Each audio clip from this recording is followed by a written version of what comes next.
Hola, bon dia. Soc en Mariano Morales, la meva amiga Laia Portella, de Jana Sotera, i avui us presentarem el nostre treball que hem anat fent al llarg del curs sobre la pràctica de l'esport a l'institut.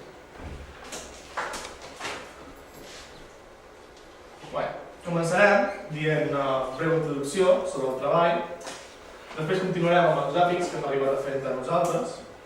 Cal dir que els gràfics són sobre segon i una mostra de 25 alumnes, i després acabarem amb una fitxa tècnica, dient totes les dades, i conclusió.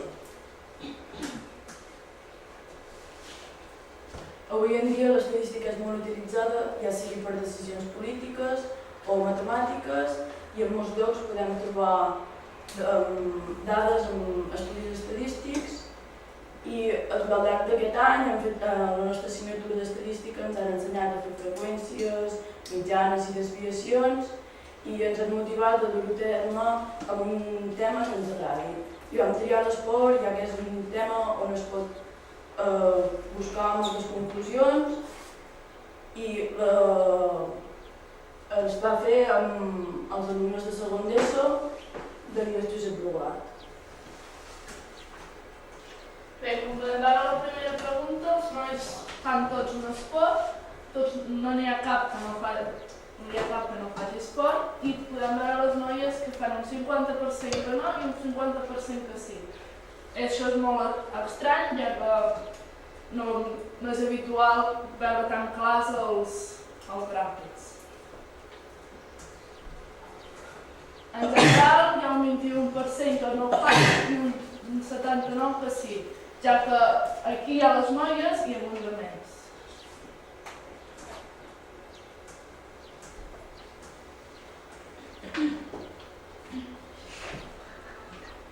Hi ha els nois, hi ha el futbol i els altres. Hi ha un 36%, que són els que més.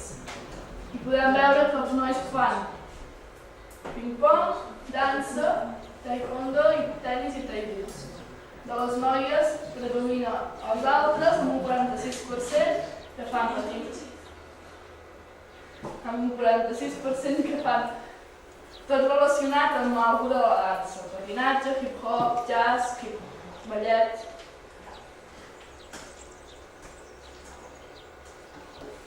En general hi ha més gent que fa altres esports, ja que hi ha les noies que fan dansa. Hi ha seguit per al futbol, tot seguit va al bàsquet, amb cap esport que són les noies. Llavors podem veure que a piragüisme no hi ha ningú i que només hi ha una noia que faci la natació des del 4%.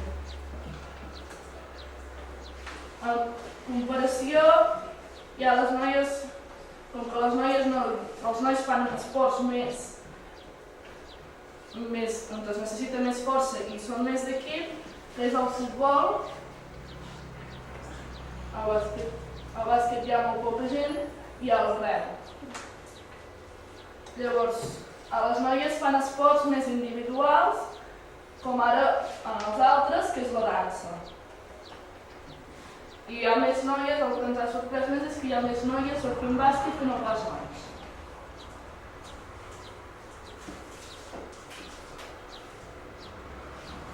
Quantes hores setmanals dediques a l'esport?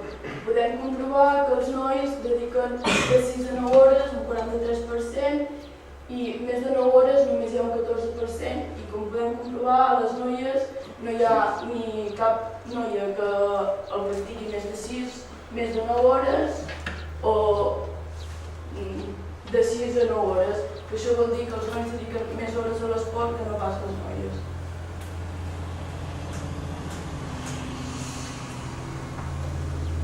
I aquí generalment podem comprovar que només un 9% hi dediquen més de 9 hores, i el que predomina més és de 3 a 6 hores, que és un 37%. I aquí en el gràfic aquest es pot comprovar com les noies practiquen menys hores que els nois.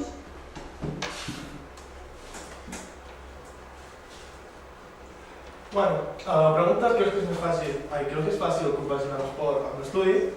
Els nois, majoritàriament han dit que no és tan fàcil, doncs això es dona molt bones conclusions. Després, pocs nois han dit que gens fàcil. Les noies és més diferent perquè han dit moltes que no és gaire fàcil, el que ens preocupa una mica, i bastant fàcil, també només un 21% i és molt preocupant.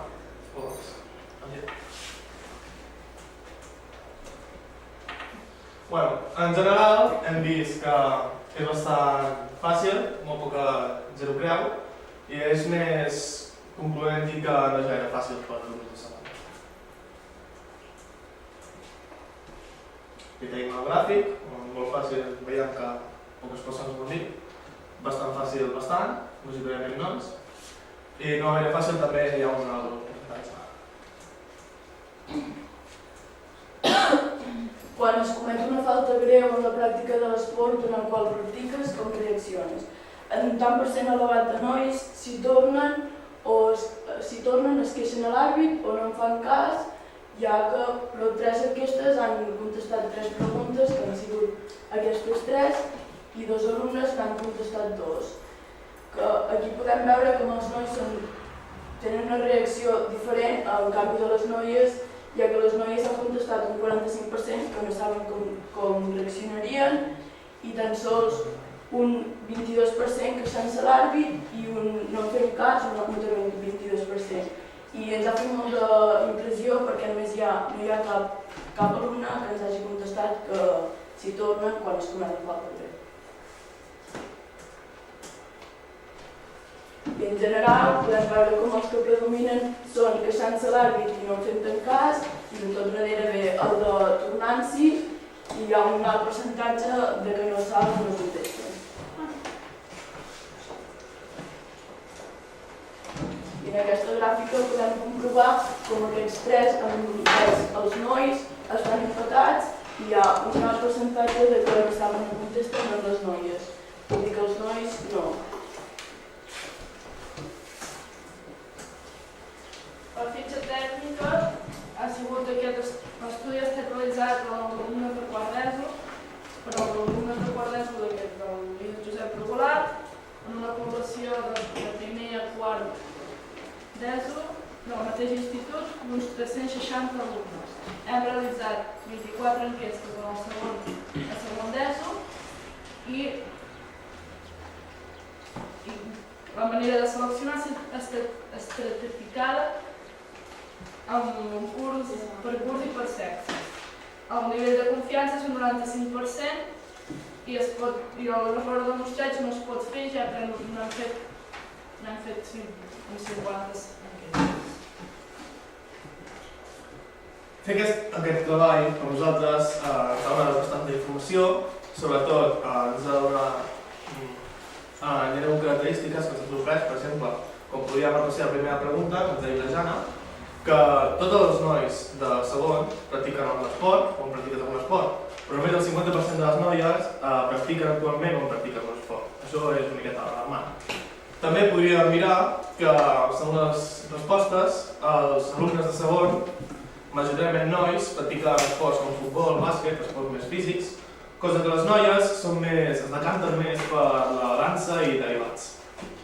També podem mirar que els nois de segon normalment diuen, majoritàriament, que els és més fàcil compaginar esport i estudi, però també fan més hores.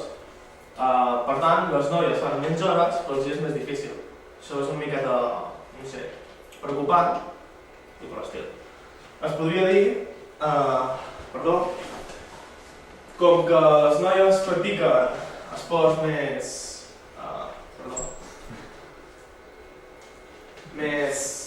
relacionats amb dansa, que no són tan físics, no hi ha tantes faltes. I per això no hi ha tanta polèmica com queixar-se a l'àrbitre o a l'entrenador. Moltes gràcies i m'agradaria despedir-se amb un fort aplaudiment i ens agrada molt fer aquest treball.